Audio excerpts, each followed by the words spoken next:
Okay. Can I ask somebody who has children in the background, can you switch off? Can you mute yourself, please? Putri or Idam, just monitor the participant, please. All right. So again, this is the title of my presentation, From the Periphery to the Center, Critical Reflection of a Female Migrant English Teacher. And again, I just want to say thank you, Pak Coleman, and also UNJ for inviting me. This has been a topic that I have been wanting to present for a while, but I haven't got a chance to do that. So this is a really good experience to jumpstart that. Okay, let me go to the next slide. Okay, so before I talk about my experience, I want to briefly talk about my working experience.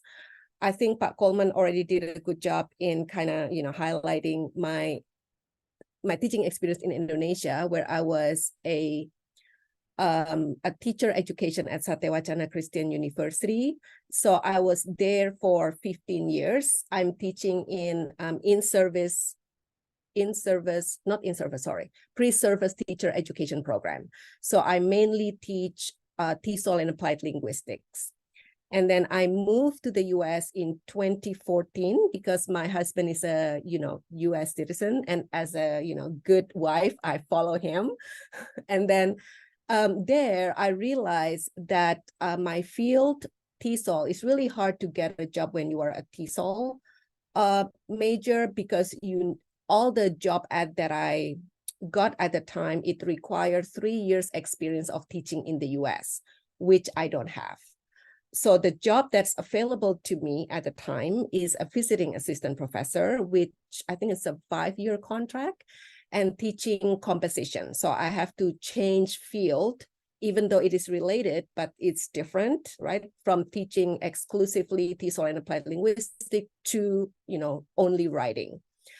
So that means I still have to be in the job market to find a permanent job. And finally, I got that job in 2019 at Penn State, Abington, as an assistant teaching professor, also teaching writing to international student and multilingual domestic student.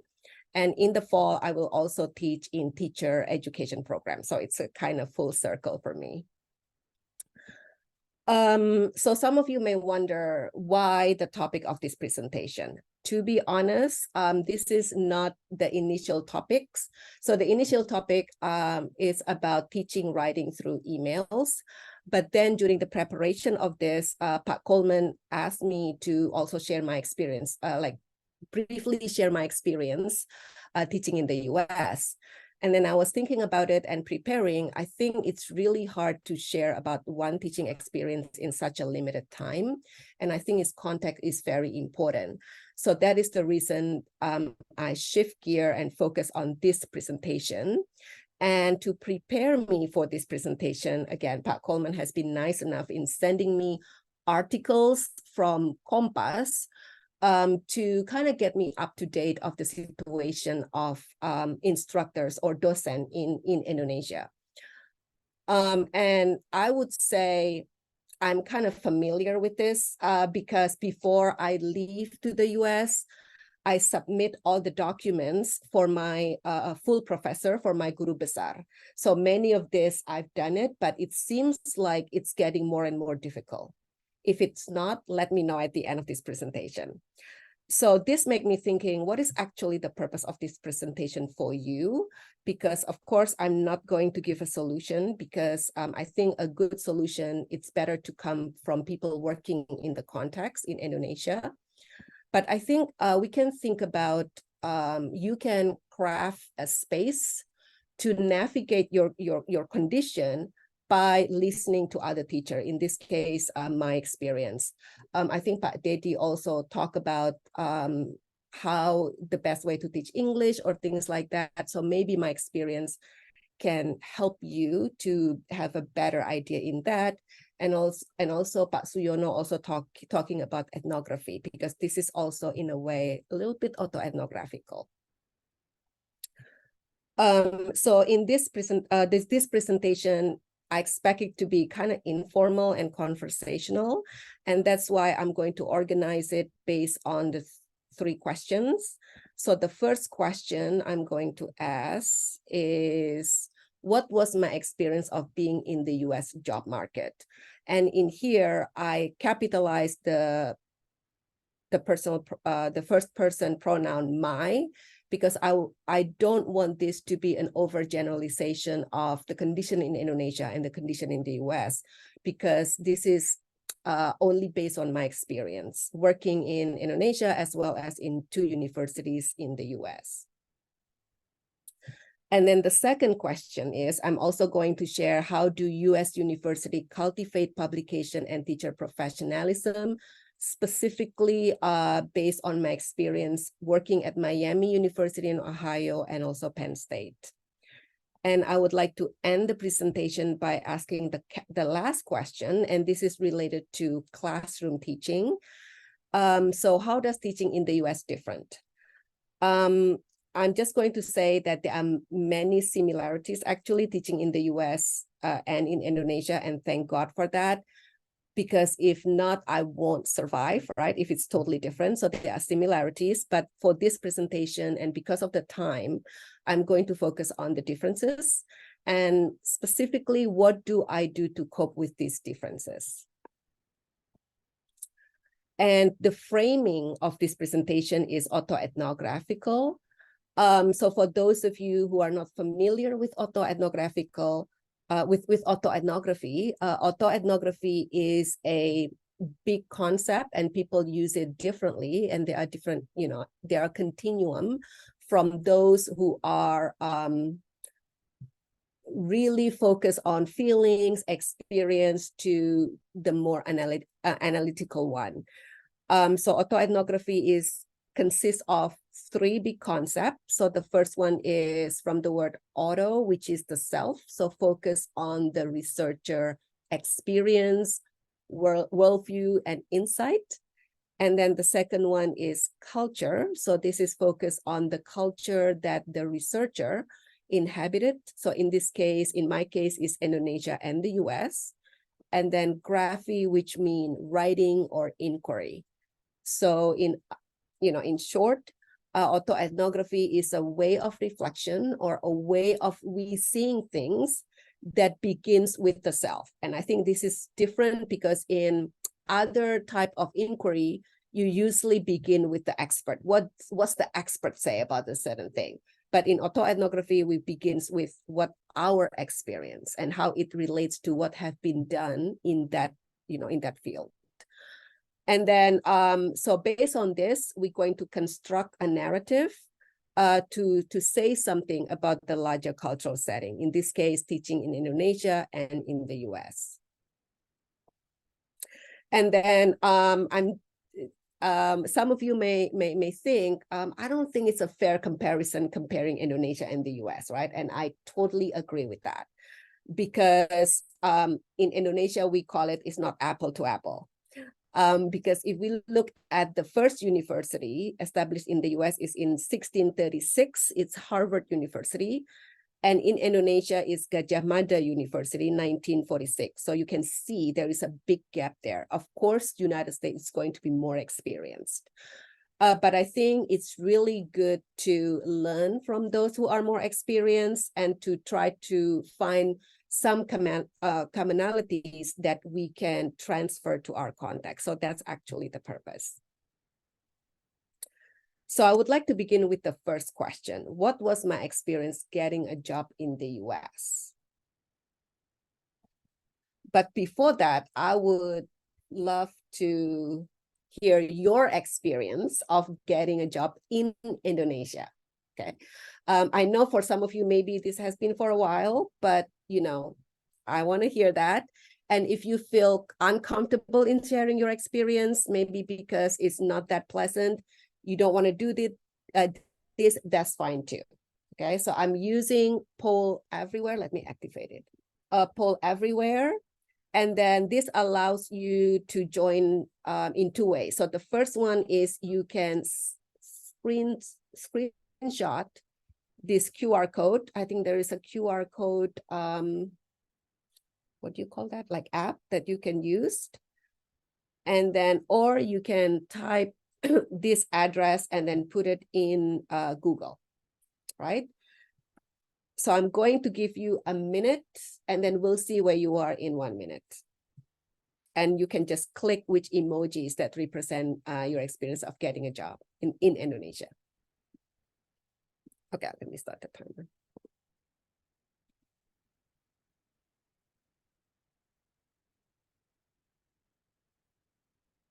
If there is problems in accessing this, let me know. Okay, I already see 2 responses.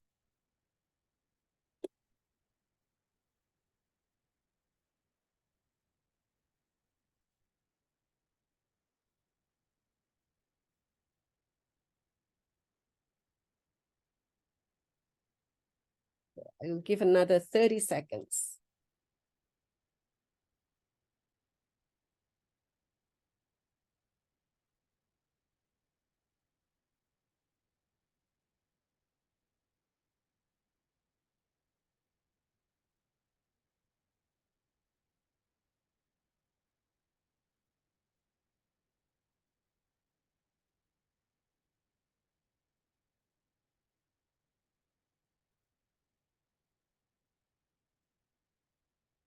Okay, I'm just going to stop right here and then let's see the responses that we have. All right, so that's the responses. This is really interesting to me because the majority of you, it seems like you don't have a good, have a difficult time finding a job in Indonesia. And some of you like in the middle, maybe, well, it's okay. And there is also some who is kind of easy, I think, getting a job. And this is unexpected to me because I would expect everybody get a job like, you know, easy and then straightforward. Maybe can I hear one person who choose this one who doesn't have a really good experience getting a job? Maybe anybody, like one person? No? Okay, that's fine. That's fine. Okay. So I'm just going to share my experience of getting a job in Indonesia and compare it to the one in the US. Okay.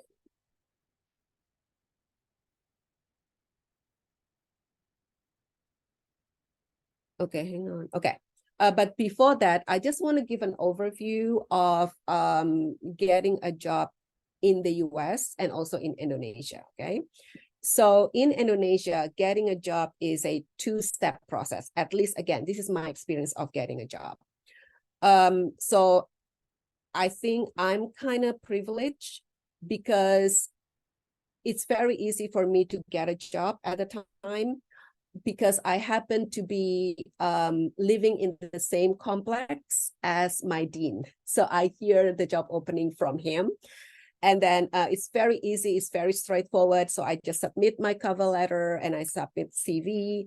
And then I was invited to an interview, not Zoom interview, because at the time there is no Zoom. And this is a very conversational, informal interview that lasted for 30 minutes. And I know for sure that I will get a job. So I feel like I'm really privileged. And that is more or less similar to other instructor that I know. So that's why I was surprised that there are some people doesn't have a good experience. You can also share that later on. The difference is in the US, getting a job is a 3-step process, I think, as far as I know. So the first part is you submit, documents, cover letter, CV, teaching philosophy. I think the 1, 2, and 3 is the same as the one in Indonesia. And currently, they're also interested in diversity statement.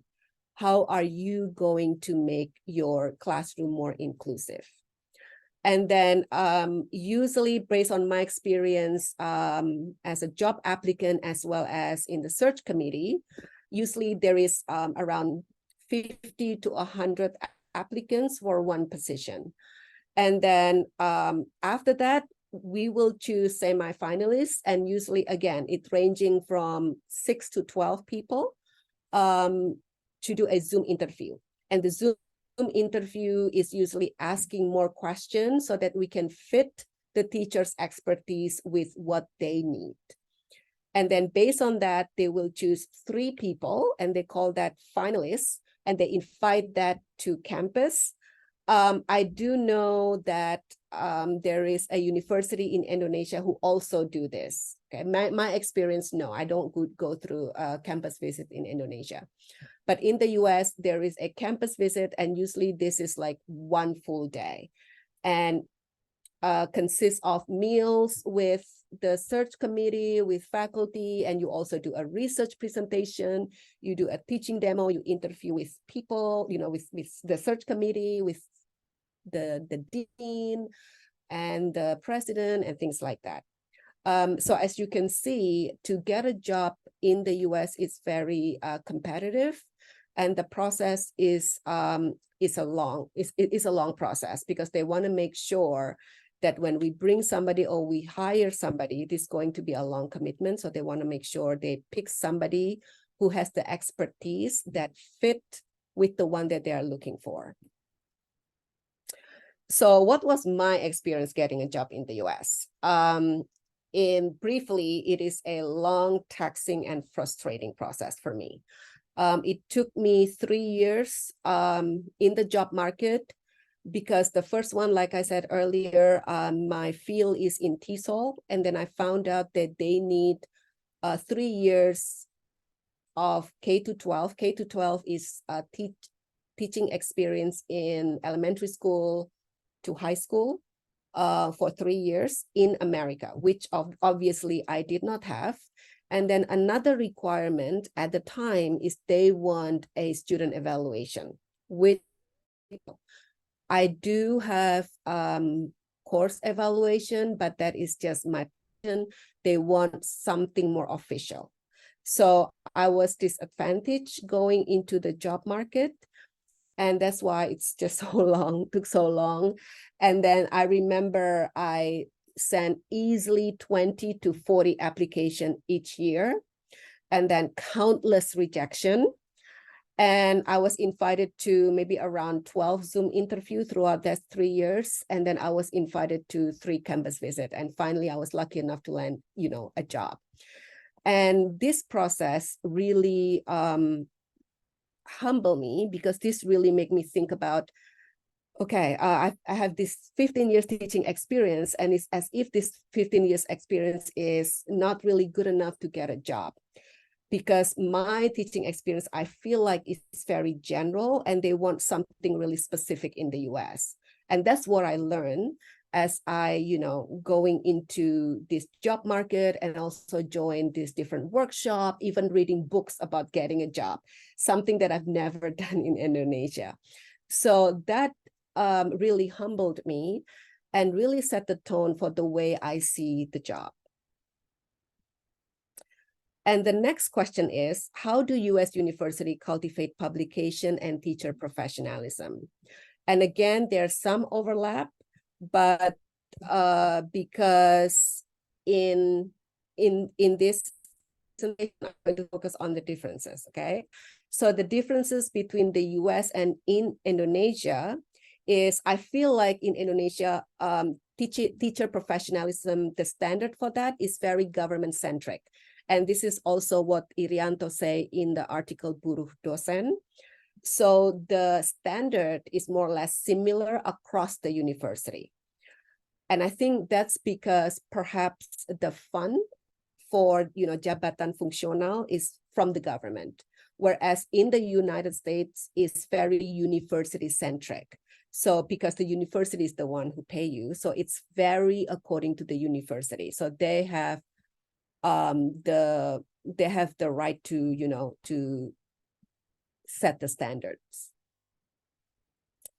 And then the academic rank, this is the academic rank in Indonesia, and I think this is still the same, right? Yes, okay. So you go from asisten ahli, lektor kepala, and then guru besar. And then, so it's a 4-step process. In the US, it is a 3-step process. So assistant professor, associate professor, professor. And again, in Penn State, it takes you 5 years to go from assistant professor and associate professor. In Indonesia, again, please correct me if I'm wrong, based on my experience, it depends on, I think you just collect points. And another difference is in Indonesia, in the US, it's higher stakes. So if you are already assistant professor and you don't get your associate professorship, you have to leave the university. So you have 1 year to find another job. In Indonesia, based on my understanding and my experience, it's not like that. So if you go from assistant ahli to lector, for example, and you don't have enough points, you can try again, right? And you don't have to start from scratch like in the US. You can just collect the remaining points and then you try again. And I feel like at least for that part, it's a healthier system than the one in the US, because sometimes this is also bias for and in terms of teacher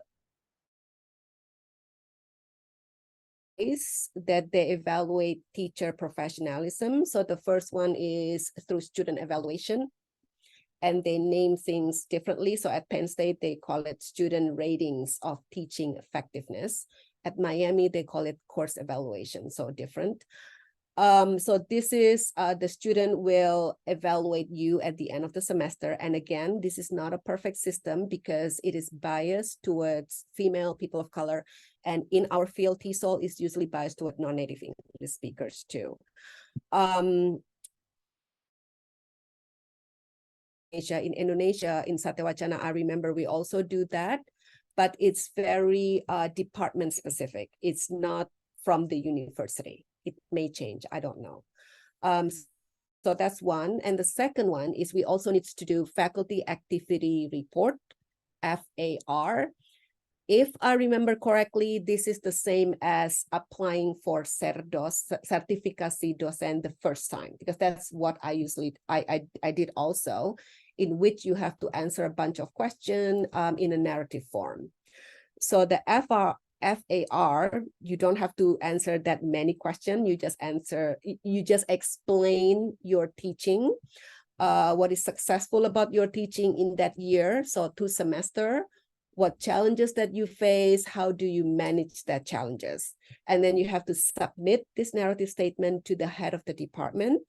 And then there will be a meeting between you and the head of the department for 30 minutes discussing the FAR.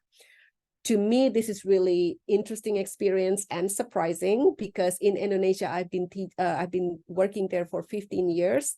I know my head of the departments really well. We have lunch together. We go to conferences together, but we never meet one-on-one talking about my teaching, my student, my classroom. So I thought that's different.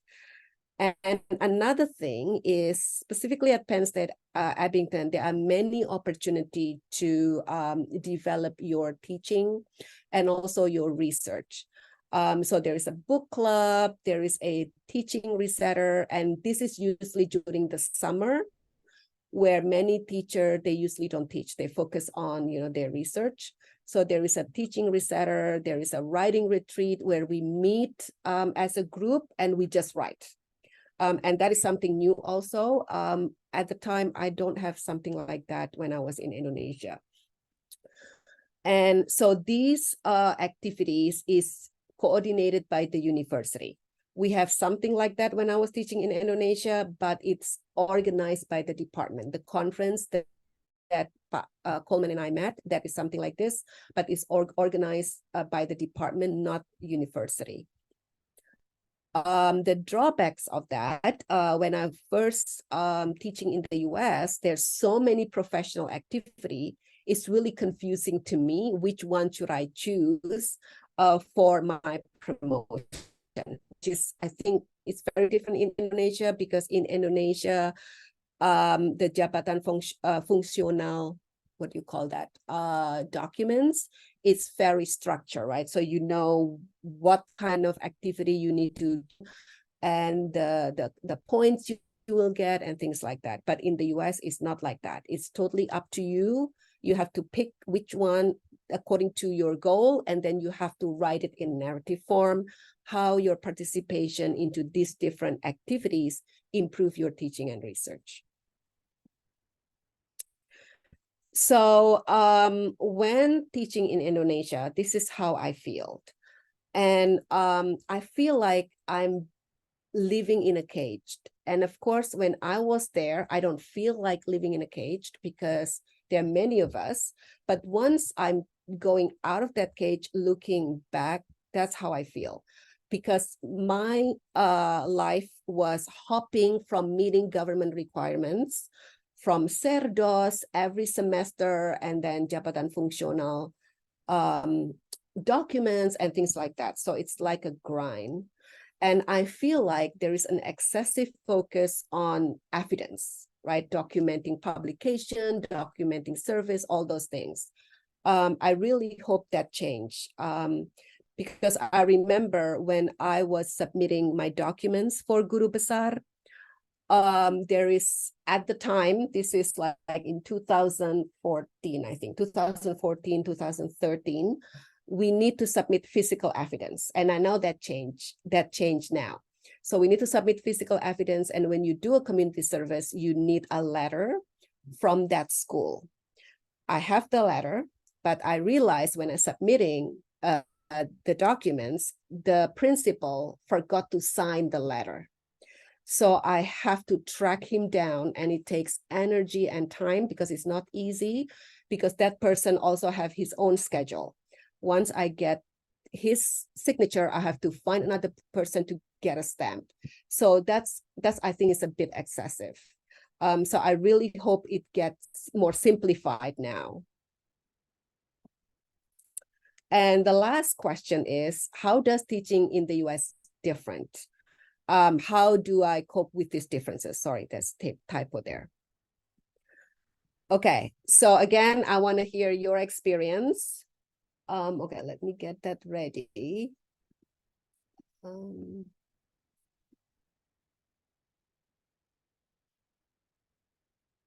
Okay, so the question is, how many different courses do you have to teach a semester on average? Okay, so the question is different. So if you are teaching, let's just say 12 credits, and you are teaching one type of course, let's just say second language acquisition for 4 classes, then you are teaching only one course. So you're just going to pick this one, number 1.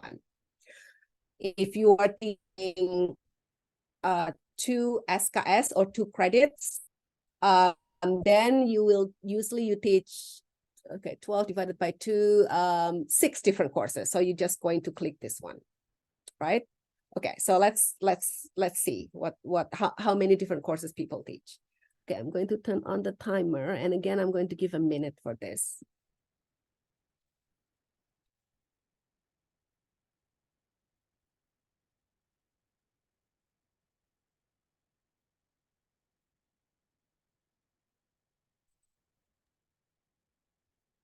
Can we finish in about 5 minutes, Ibu Henny? Oh, okay.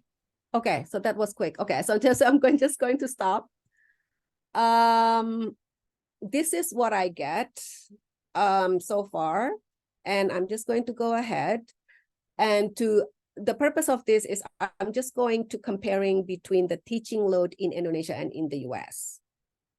And if you see, this is my teaching load in Indonesia. I'm teaching 5 to 6 different courses. In the US, I am teaching only 1 course to 4 different classes. So this is very different. So the first one is in Indonesia, there is 5 to 6 different preparation. So this is reinforced what Irianto say, teacher, instructor as laborer. Whereas in the US, I only need to have 1 preparation. And that means it's building towards expertise, right? Because you are teaching 1 materials, and then you teach it, you repeat it 4 times. That allow you to rethink, the way you teach. So I think that's really different. And then another difference, okay, because of time, maybe I'm going to skip this one, and then I'm just going to focus on what's the student evaluation look like. So this is the student evaluation that I got when I was teaching in the US for the first year. So this is exactly the same material, but you can see how different the student evaluate me. So this is my morning class and this is my afternoon class. So how you read it, the good evaluation is your evaluation, the one with dark red, is higher or longer in this case than the department mean and the university mean. As you can see here, mine is all low, right? The morning class. Whereas the afternoon class surprisingly is high. And this is exactly the same material. This is all low. This make me think that, okay, my teaching material, it might be suitable for the afternoon class, but not for the morning class, right? It's also possible the morning class student just waking up. So there need to be a little activity to get them to, the content. And this really make me evaluate the way I teach, specifically on how to teach rather than what to teach. And then this is the student rating effectiveness in Penn State Abington. And as you can see, it looks different because in the US, like I said earlier, different. The document is different. But in here, my evaluation is high, and I think it's expected because I have more experience teaching in the US. I kind of know how to change my materials. So I'm going to end this presentation by asking this question. So what changes do I make? Because this is, I think, something that can easily be applied in Indonesia. So my teaching metaphor has changed from focusing on, the course content to student to teaching as a relationship. And I feel like knowing my student is the key to successful teaching and teaching experience. So how do I do that in my teaching? So the first week, I do a student profile. And I do know some Indonesian teachers who also have done this. So I ask them, how do you feel about the course subject? In this case, writing. Is there any concern? What is your grade expectation for the course? And why the grade? What is your strategy to achieve that grade? And this can be a really good discussion in the first meeting, because we can talk about which strategy, works, how to measure the strategy and things like that. And another thing is I also do diagnostic writing so that I can get a sense of student writing ability. And this diagnostic writing helped me to tailor my research. I usually fit my research with my teaching so that I can hit two birds, with one stone. So this particular student, he talks about he have anxiety of writing an email because he doesn't know how to, he doesn't know how to gauge the level of formality when writing an email. And this has inspired me to develop a unit on email. And I'm also doing a research on this also. And the last strategy is I survey student often. So I survey student week 2, week 5, and week 8, something that I've never done in Indonesia. And I ask a very simple question. What should we start doing? What should we continue doing? What should we do more in class? What should we stop doing? Because something doesn't really work. And is there any question and concern that students still have? So this can be, again, another good conversation in class to make sure what I deliver fit with student learning style. So thank you very much for listening. And please, if there is question, comment, and feedback, I would be really happy to address them. Thank you. Thank you very much, Ibu Henny. Fascinating. Many interesting differences between Indonesia and the US. I can't see any comments or questions in the chat box yet. So while we're waiting, can I ask first of all a simple factual question? You used the term what was it? You used the term that I wasn't familiar with. Teaching resetter. Teaching resetter. What does Teaching that mean? resetter. Okay, thank you for asking. So teaching resetter is something in our teaching that we want to redo. So that is one, I think, let me think, like 1-day event in which all of us meet, and then we think about one thing about our teaching that doesn't really work. Why do you think that doesn't work? How do you know it doesn't work? And then how would you do it differently? And then we come up with strategy, and this is end up with like an action research project for teachers. So I hope I... Yeah. So does everybody present have the same status, or are some people more experienced and tending to tell the younger ones what they should be doing, or what? That's a really good, yeah. So people who attend this at the time, so Penn State Abington is not a big university, it's smaller university, it's only around 3,500 students. And so at the time, the one who attended that is around 15 teachers from different disciplines, not only Tesol and applied linguistics. So the purpose of that is not the senior telling the junior what to do, no, but we have to look at our teaching ourselves. And then we have to figure out ourselves, what do we want to redo in our teaching? And then we share that with the group. And then if there's happen to be people who have the same kind of thing, like for example, doing group work, for example, and then people start to jump in like, okay, I do this way. I think you can try doing it like this or something like that. Okay, thank you. Very interesting. There's a question from Ibu Arita. Can you see it, or should I read it? Okay, Ibu Arita. Okay, let me read it.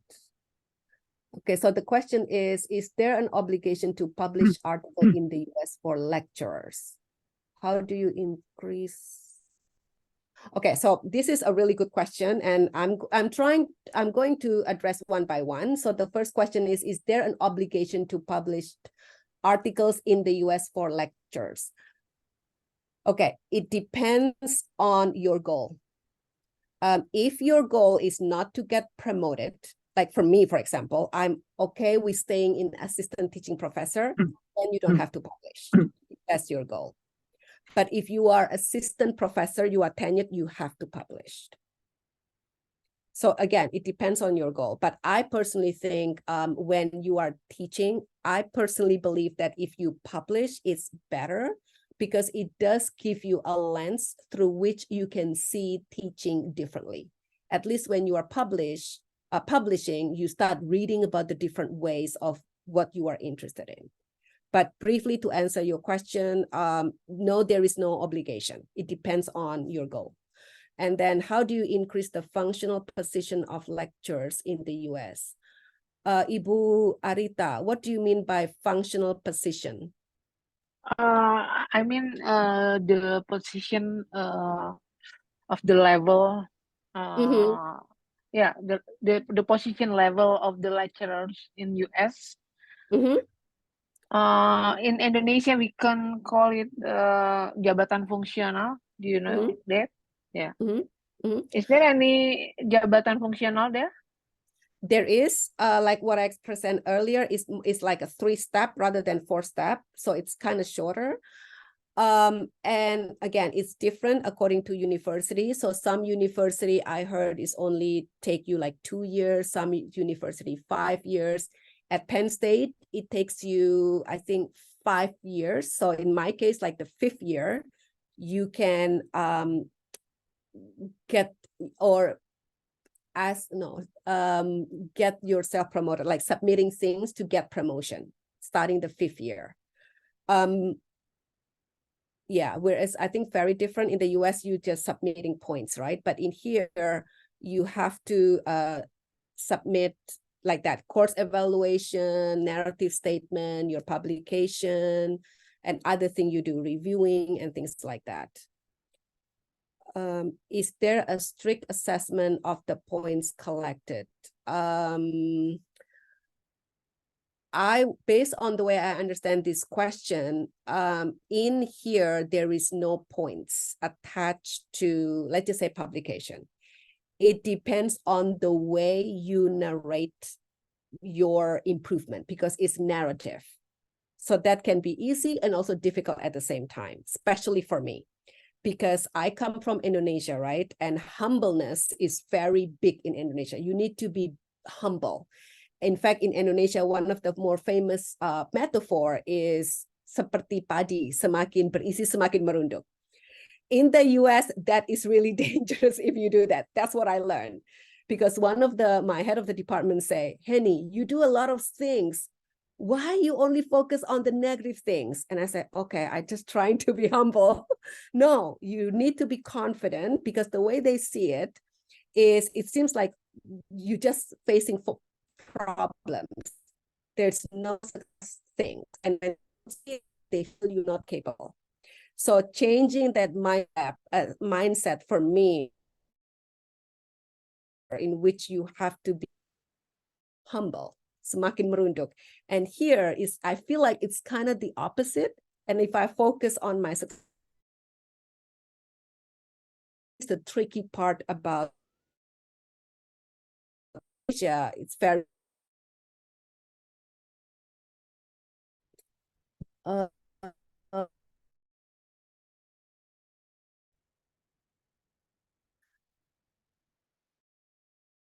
improve the education system in Indonesia so that it can effectively. Okay, wow, this is really, I don't know if I know the answer to that, but I think it should be asked the Minister of Education. But maybe it might be better. I think the question is only based on your experience. Yeah, based on my experience. Yeah. But I would say, based on my experience, it should not be government-centered. It should be university-centered. Because I think if you focus on government-centered, this is based on my experience, the one who evaluates sometimes is the one who does what we do. Because I remember when I submit all the document for my professorship, the one who helped me doing it, measuring my book. Why are you measuring the book? And then they say, that's because they will measure your book and then how thick it is and things like that. But I think if it's focused on the the teacher better related to teaching and research. So that's my take on it. Yes, I will share my email at the end of this presentation. What kind of adaptation should teacher do in Indonesia? What kind of adaptation teachers should do in Indonesia? I did really connect my teaching to my research, and that has been beneficial. So, for example, in Indonesia, I do a lot on English as a pedagogy. So I teach about that, and then I do research about that. And I think that is a better way to go around it. And now I do a lot of, I venture on autoethnography, and that's also what I do in my class. I also teach writing through autoethnography. And then I can write about my student experience. I can write about my experience. So that's, I think that is something that you can do, or you can try to do.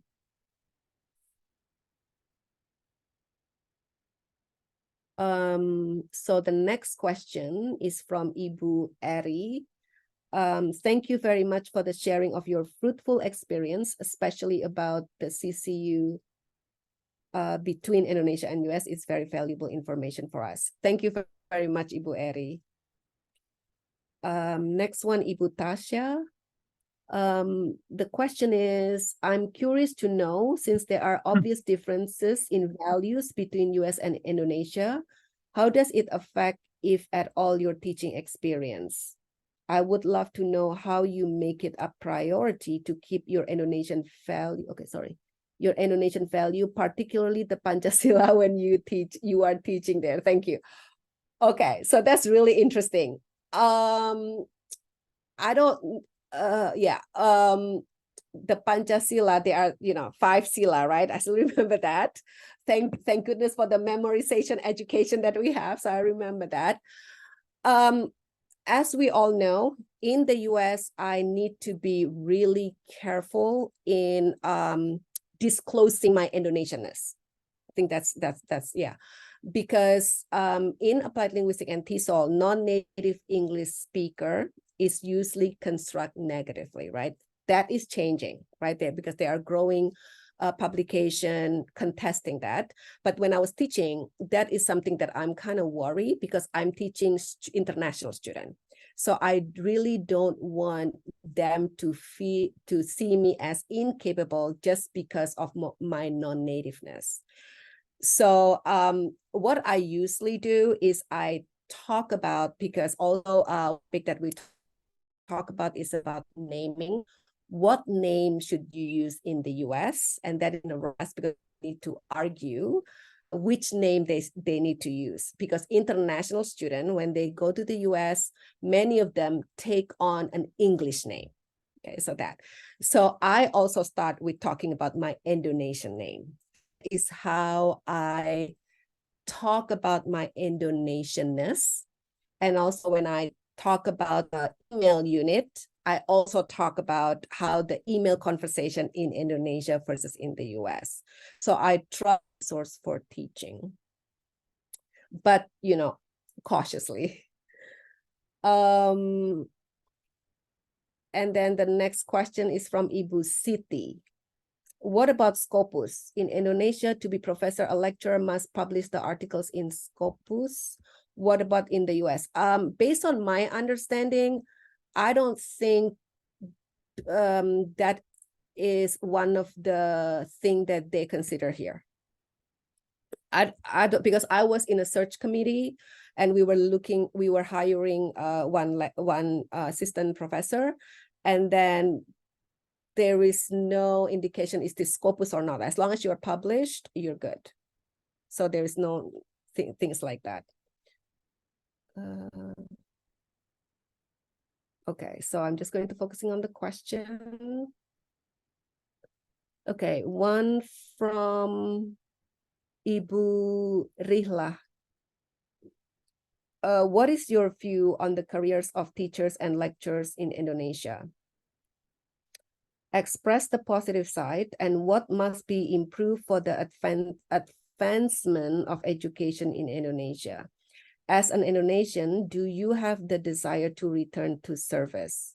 Okay, so let me answer the first one first. What is your view on the careers of teachers and lecturers in Indonesia? I really kind of feel what the Kompas articles, what people in the Kompas article wrote, that I think now there's an excessive focus on, I think, publication. And please correct me if I'm wrong, and not so much on teaching, because that's also how I feel. And because I think it's also the system, you teach so many courses with so many students, and you are pushed to also publish. And that feels like a grind.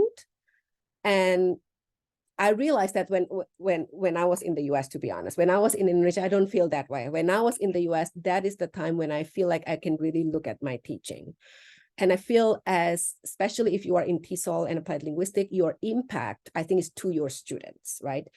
Because the student will really feel how they feel about a certain subject based on the way you teach them.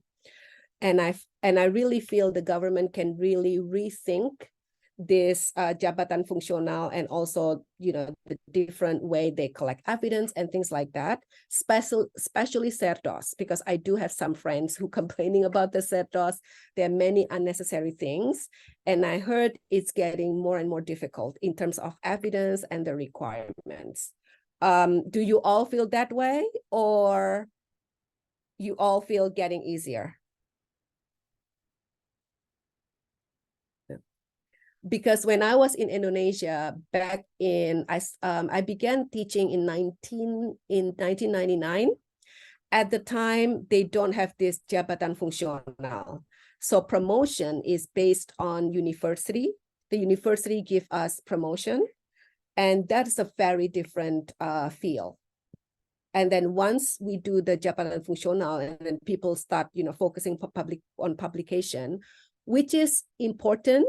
But I think the way the government do is they focus more on the evidence, right? You have to collect these many little things, and then if it's not according to that, they don't accept it and things like that. So that's make teacher become overloaded with many things. Any more questions, comments? I think regarding this last question, something that struck me quite a lot recently is, maybe I'm wrong, but I have the feeling that people or the system is worried about qualitative evaluation because it might be seen as subjective. Therefore, it's safer to use quantitative evaluation because that's perceived as being objective. And it's that's become stronger and stronger and stronger. People are, I think, not confident about qualitative evaluation and rely very heavily on quantitative evaluation, to the extent that we can see it's become incredibly detailed and overwhelmingly complex. Yes, yes, that is so true. Again, my experience in 2014 submitting, all this document for Guru Besar. And at the time for Guru Besar, I don't know to what extent this has changed. You have to submit it to an assessor, and this assessor need to be somebody from outside university, right? And at the time, I have a conversation with this assessor because he deduct my points. So I published internationally, and I remember to this very day, the point is 40, and then he deduct my points. And then I say, why you deduct my point? It's published, you can see. And then he says something like, well, I have to deduct the points because if I don't deduct points, people will not believe that you published. That's what he said. And I don't have a chance to challenge him, right? Or disagree with him. So I just follow. And that also, I think, a problem. And that's what Pak Coleman say. It's focusing on that. So that's one. And another thing, this is what I've heard. I might be wrong. So feel free to let me know if that's not the case. But they say the first tier, the one that who evaluate, is not lecture or it's not a professor. It's usually people, the staff of Department Pendidikan. And these people, they only focus on the quantitative. They can only read the quantitative thing, right? They don't want to read like essay and things like that. Versus in the US, if you go for a promotion, your head of the department give you a letter, usually, and then letter of support, right? You usually meet with them and then you ask them, is this really strong enough? And they give you a letter of support. And usually this is 1 or 2 pages. So qualitative. And then you submit it to a group of team, 3 people. And they also look at your materials and also come up with a letter of support. Then you submit it to the university. And usually they have to read, maybe in Penn State Abington, it's a small university, maybe around 10 or maybe less, okay? Because it's different department, different team. So that make it manageable. But in Indonesia, it's very government-centric, right? So it's impossible if one person read the entire thing. In fact, again, this is based on my experience. The assessor, when I was submitting my thing for Guru Besar, he did say that if you are, going for Guru Besar, the one who read is the Dirjen, I think Menteri or something like that. So they themselves read it because they want to make sure it's qualified. So again, they will focus on quantitative things, right? I don't think they want to read pages and pages of materials. So I think, yeah. And Indonesia is a really big country, right? It's 280 million people. Yeah. I heard a story recently, I don't know whether it's true or not, that in one university, somebody has published articles in an international journal, but the articles were not accepted because the editorial board of the journal had people from only 2 different countries, and the editorial board must have members from at least 3 different countries. Yes, that's true. Even things as simple as attending conferences. In Indonesia, they want your certification, right? In here, if I go for promotion, I don't need my, my proof. I just write it. But again, the stake are higher. If they found out that you lie about these things, you will not get a recommendation, right? That you will get fired. And then if you get fired, that's done. So there is that side of it. So thank you very much indeed. Really fascinating topic, and I'm sure we'll continue discussing what you've been telling us in the future. Thanks a lot. The next meeting will be on the 20th of July, and still talking about higher education. So the theme throughout this semester has been higher education. The next session will be on the 20th of July at the normal time, 4 o'clock in Indonesia. The speaker will be Douglas Blackstock, and he's the president of ENQA, which is the European Association for Quality Assurance in Higher Education. And I think he's going to be talking about international accreditation, which is a big topic in Indonesia at the moment, and also student exchange. He hasn't given me a fixed title yet or an abstract, but as soon as I get them, then I'll circulate the information. So thank you again to UNJ for hosting the event, and thank you especially to Ibu Henny for a really fascinating discussion. Thank you very much, Pak Coleman. And then I put my email in the chat for those of you who want to continue the conversation. I would be really happy to address them. Thank you, Pak Coleman, and thank you very much, UNJ.